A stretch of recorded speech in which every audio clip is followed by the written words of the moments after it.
In the desolate depths of Iron Hollow, hidden within Kentucky's Cumberland Plateau, three brothers made a choice so vile it would haunt generations.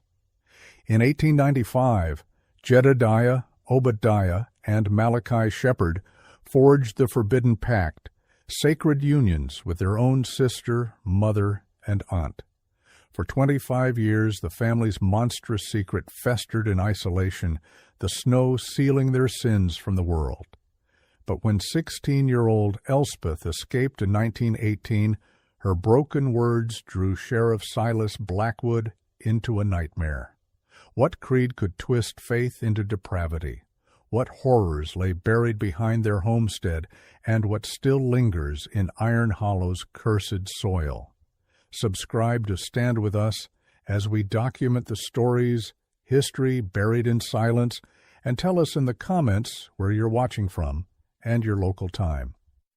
The mountains of eastern Kentucky in the year 1895 were a world unto themselves, a landscape so rugged and unforgiving that entire families could vanish into its folds and remain hidden for generations. The Cumberland Plateau rose in successive waves of limestone ridges, each valley more remote than the last, each hollow deeper and darker than the one before it. Here, in a time when the Industrial Revolution was transforming distant cities, life moved according to rhythms unchanged, since the first settlers had pushed into these hills a century earlier.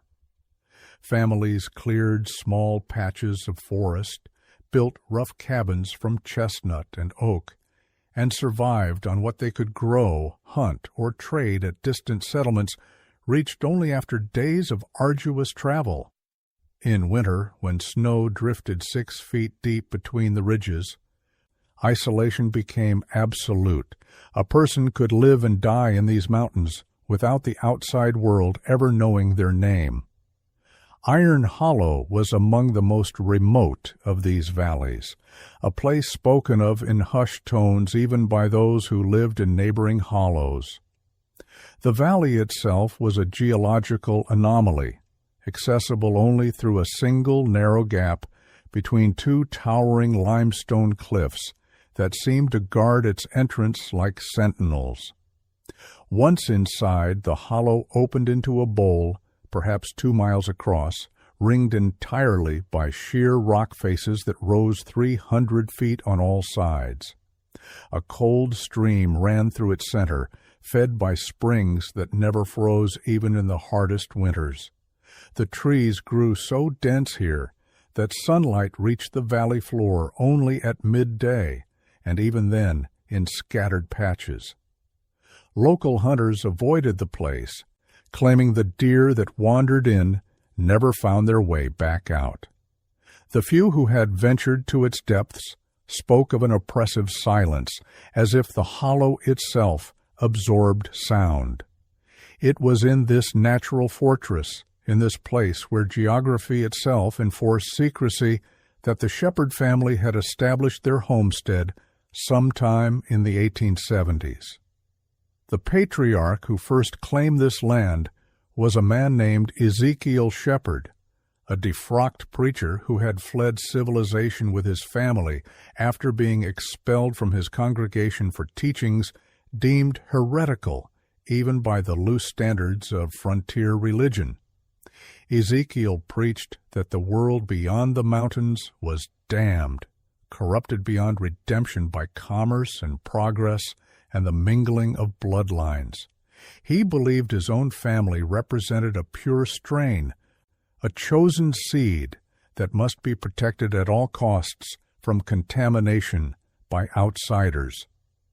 In the isolation of Iron Hollow, with no authority to challenge him and no neighbors to witness his practices, Ezekiel's teachings took root and grew more twisted with each passing year. By the time of his death in 1894, he had established an inflexible doctrine that would govern his descendants long after he was buried in the rocky soil of the hollow. His son Josiah continued the tradition, marrying his own cousin and raising his children according to his father's rigid creed. When Josiah's wife bore him triplet sons in 1878, Jedediah, Obadiah, and Malachi, the old man proclaimed it a sign from God that their bloodline was indeed blessed and must be preserved without dilution. The triplets grew to manhood knowing nothing of the world beyond the cliffs that surrounded their home. They had never seen a town, never attended school, never spoken to anyone outside their immediate family. Their education consisted entirely of their grandfather's teachings and the brutal lessons of survival in an unforgiving wilderness. By the time they reached their 20s, they were physically imposing men, silent and watchful, shaped entirely by the narrow confines of their world. When their grandfather died and their father followed him to the grave just 2 years later, the brothers inherited not just the land, but the sacred duty Ezekiel had instilled in them. The outside world was poison, their bloodline was holy, and the preservation of that bloodline, by whatever means necessary, was their divine obligation. The autumn morning in 1918, when Sheriff Silas Blackwood first laid eyes on Elspeth Shepherd, he knew immediately that something was profoundly wrong. The girl had been found by a hunter named Thomas Pritchard, who had discovered her hiding in a thicket of laurel bushes some 15 miles from the nearest settlement, shivering despite the mild weather, and so emaciated that her collarbones jutted sharply beneath her threadbare dress. Pritchard had brought her directly to the sheriff's office in the small county seat, a town of perhaps 800 souls that served as the nominal center of law and order for thousands of square miles of mountain wilderness. Blackwood was a veteran lawman in his late 50s, a former soldier who had seen terrible things in Cuba during the Spanish-American War and had believed himself beyond shock. But the sight of this 16-year-old girl, with her sunken eyes and the way she flinched at every sudden movement, stirred something in him that transcended professional duty. Elspeth could barely speak at first. She sat in the wooden chair across from Blackwood's desk, her hands trembling in her lap, her gaze fixed on the floor as if meeting his eyes might somehow doom her. When she finally began to talk, her words came in fragments, a confused tangle of relationships and events that made no immediate sense. She spoke of brother fathers and sister mothers, of babies that went to sleep in the dirt and never woke up, of 3 men who were one and the same. Blackwood listened with the patience he had learned in decades of dealing with traumatized witnesses, taking careful notes, but not interrupting.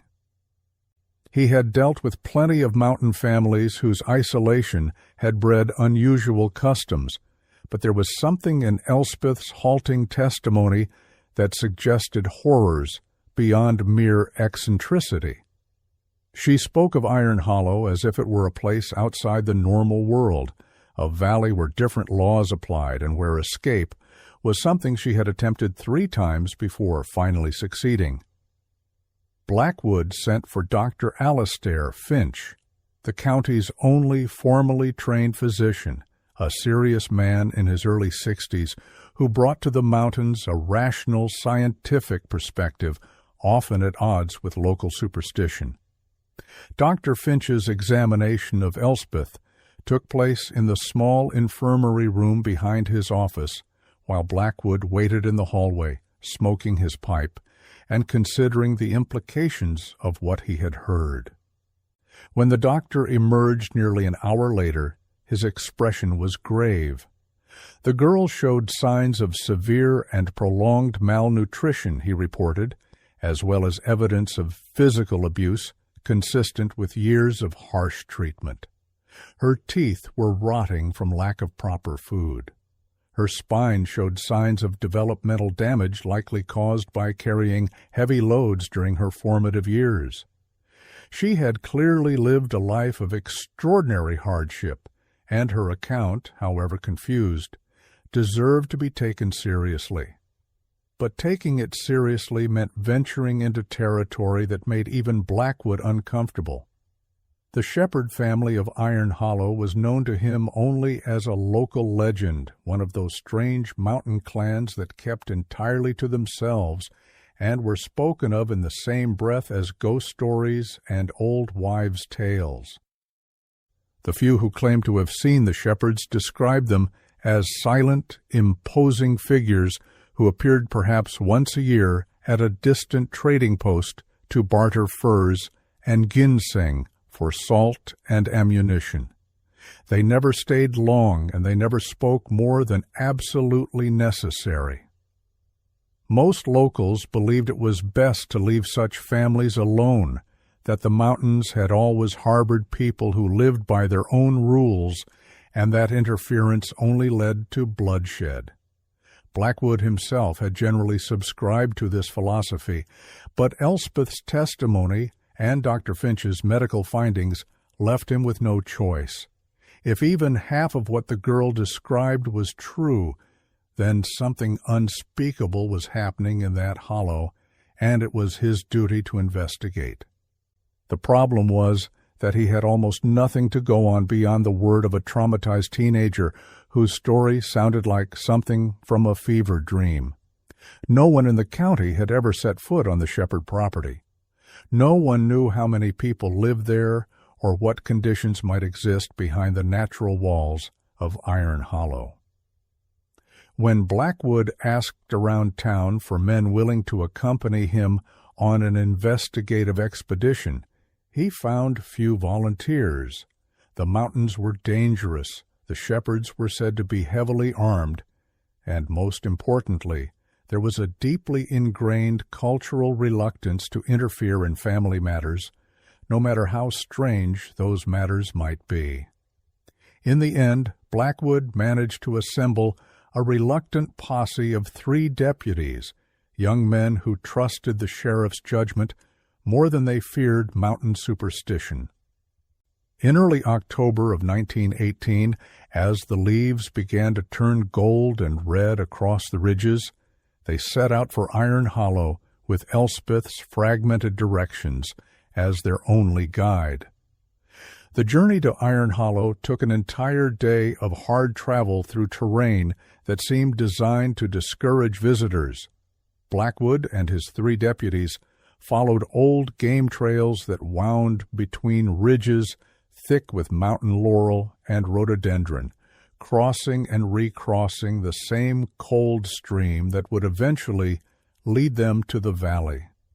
The forest grew denser as they climbed, the canopy overhead blocking out all but scattered fragments of sunlight. By late afternoon they reached the narrow gap between limestone cliffs that Elspeth had described, a natural gateway barely wide enough for 2 men to pass through side by side. The deputies grew quiet as they entered, their hands moving instinctively to check their sidearms. Beyond the gap, the hollow opened before them like a hidden world, its bowl-shaped valley shrouded in shadows, even though sunset was still an hour away. The silence was profound, broken only by the sound of their own footsteps and the distant cry of a crow somewhere in the trees.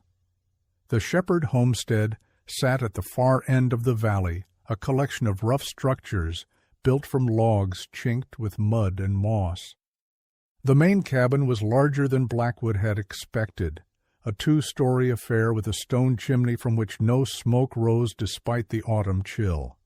Smaller outbuildings clustered nearby, their purposes unclear from a distance.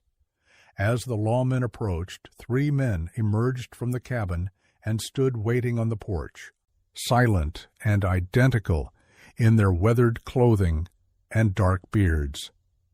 The Shepherd triplets were in their early 40s, tall and powerfully built, their faces showing the same flat, watchful expression.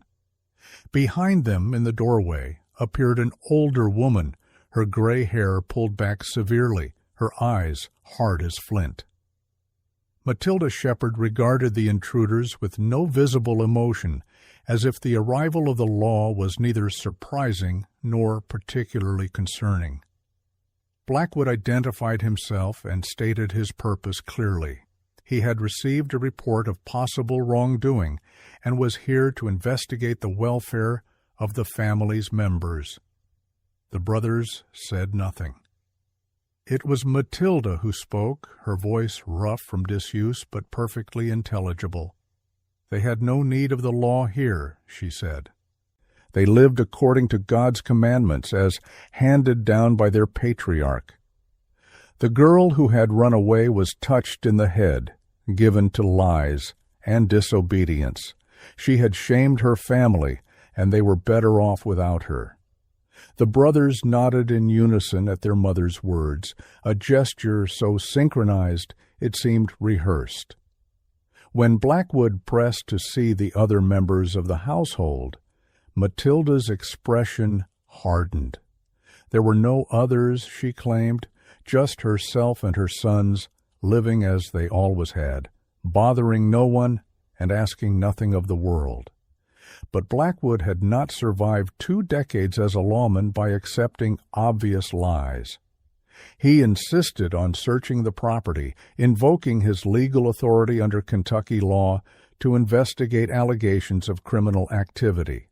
The tension on the porch became palpable. The 3 brothers shifted their weight simultaneously, their hands moving to their belts where Blackwood could see the handles of hunting knives. For a long moment, the situation balanced on the edge of violence. Then Matilda spoke again, her tone heavy with contempt. She would allow the search, she said, because they had nothing to hide, and because she knew the law would find nothing to justify their intrusion. She stepped aside and gestured for them to enter, her eyes never leaving Blackwood's face.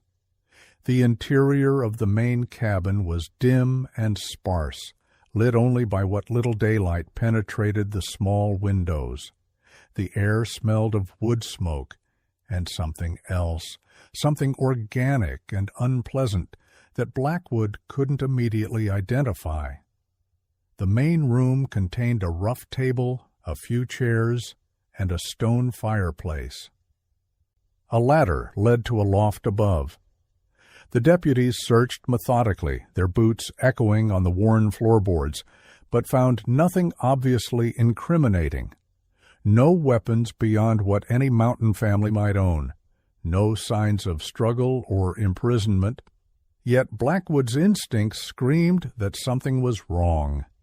The cabin was too clean in places and too neglected in others. One section of the floor near the back wall had been scrubbed so thoroughly that the wood was nearly white, while dust lay thick everywhere else. And there were the children, 3 small faces that appeared briefly at the edge of the loft before being pulled back by unseen hands. Their eyes had been wide and fearful, the look of creatures accustomed to hiding. The search of the outbuildings yielded similarly frustrating results. A smokehouse, empty except for a few dried haunches of venison. A small barn housing a pair of mules and some chickens. A root cellar dug into the hillside, stocked with jarred vegetables and sacks of cornmeal. Everything one would expect from a self-sufficient mountain family, and nothing that would justify removing anyone from their home. As the afternoon light began to fail and the shadows in the hollow grew longer, Blackwood faced the bitter reality that he had no legal grounds to act. Without physical evidence or additional witnesses, the word of a confused teenage girl would not stand against a family's right to live as they chose on their own land. He gathered his deputies and prepared to leave, watched by the silent triplets and their stone-faced mother. But as they turned toward the trail that would lead them back out of the valley, one of the deputies, a young man named Henry Cobb, noticed something the others had missed. Behind the main cabin, nearly hidden by overgrowth, was the faint trace of a path leading into the dense forest.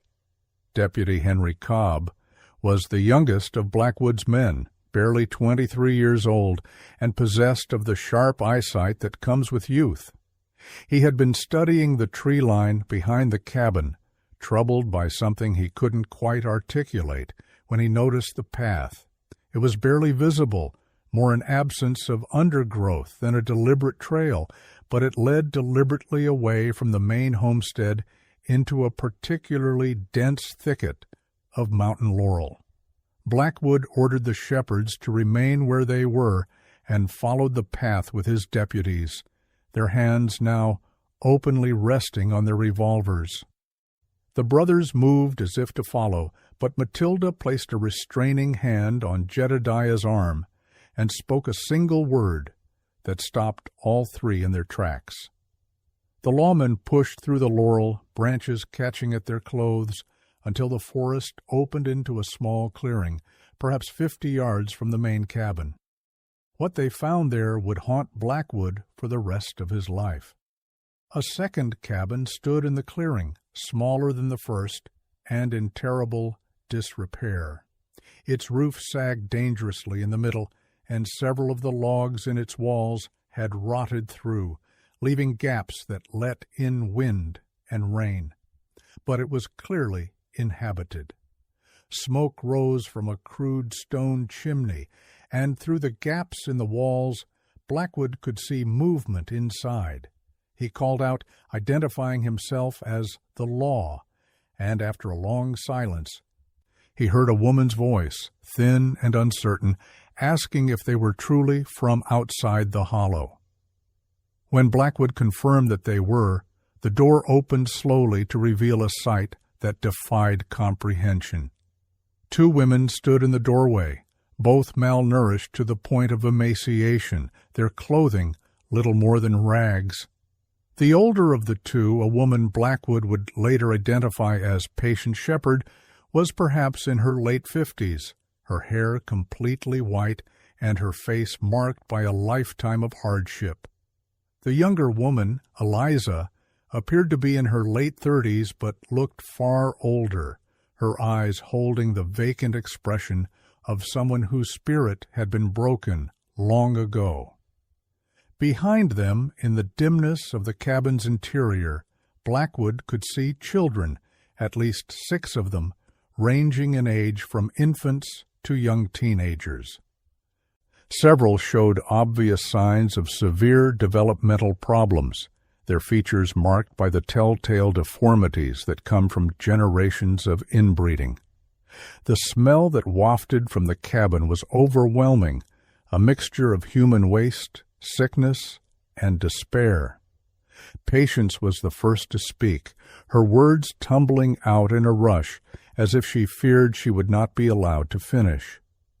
She and Eliza had been kept here for years, she said, confined to this rotting structure and forbidden from approaching the main cabin except when summoned. They were the wives of Obadiah and Jedediah, respectively, married to their own nephews in ceremonies conducted by Matilda according to the family's sacred law. The third brother, Malachi, had taken his own mother as his wife, and she remained in the main cabin as the family's matriarch and enforcer of their twisted doctrine. The children were the products of these unions, and many more had been born only to die within days or weeks, their bodies buried somewhere on the property. Elspeth, Patience explained with tears streaming down her weathered face, was Eliza's daughter, born from her union with her brother. The girl had been scheduled to be given to one of the brothers as well, continuing the cycle, but she had found the courage to run. Blackwood felt a cold fury building in his chest as he listened, a rage tempered by his years of experience into something focused and purposeful. He ordered his deputies to bring the women and children out of the cabin immediately and to prepare them for transport back to town. Then he asked Patience a question that had been forming since Elspeth first mentioned babies going to sleep in the dirt. Where were the graves? Patience hesitated, glancing back toward the main cabin as if even now she feared retribution. Then she pointed to an area behind the dilapidated structure, a patch of ground that looked like it might once have been a small garden. Blackwood walked to the spot and knelt, examining the earth carefully. The soil was disturbed in several places, forming small mounds barely visible beneath the encroaching weeds. He began to dig with his bare hands, and within minutes he had uncovered the tiny bones of an infant, wrapped in rotting cloth and buried less than 2 feet below the surface. By the time Blackwood and his men returned to the main cabin with their evidence and witnesses, twilight had fallen over Iron Hollow. The 3 brothers stood exactly where they had been left, motionless as statues, while Matilda waited on the porch with her arms crossed over her chest. Blackwood announced that they were all under arrest for incest, unlawful confinement, and contributing to the deaths of children. He expected resistance, perhaps even violence, but instead the shepherd simply stared at him with expressions of cold contempt. Matilda spoke once more, her voice carrying clearly across the darkening yard. They had committed no crime, she said.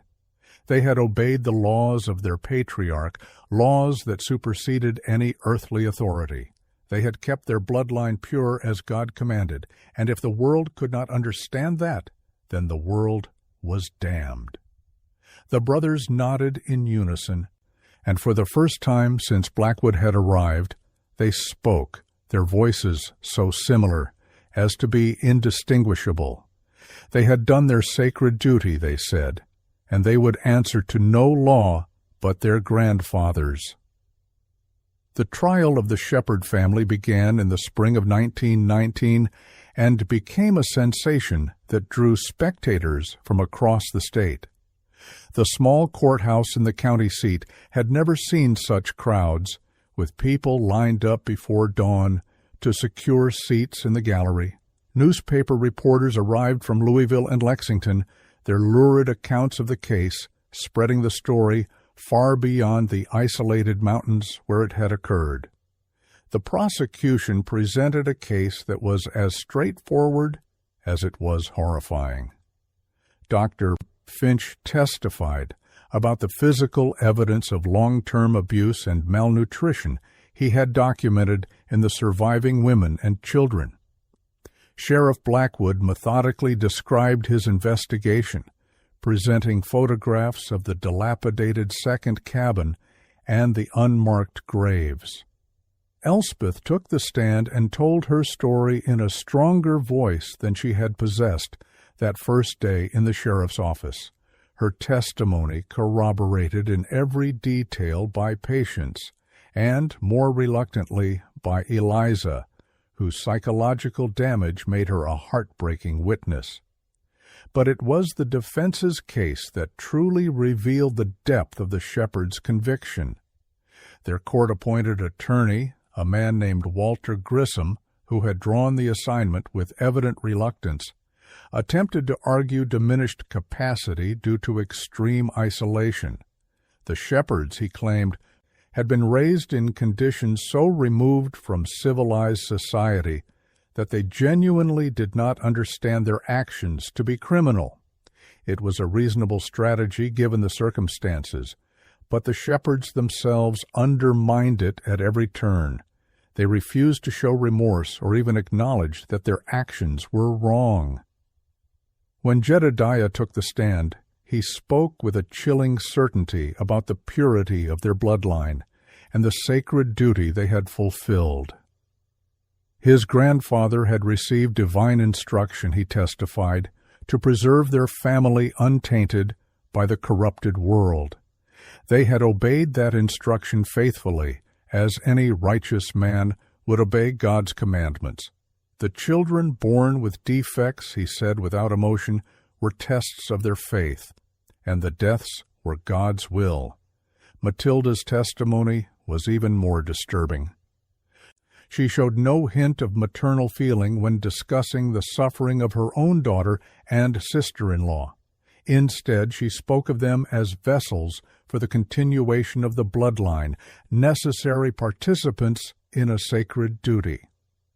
She had enforced her father-in-law's teachings, she said, because she understood that their family was chosen and that the preservation of their purity was more important than any individual's comfort or even survival.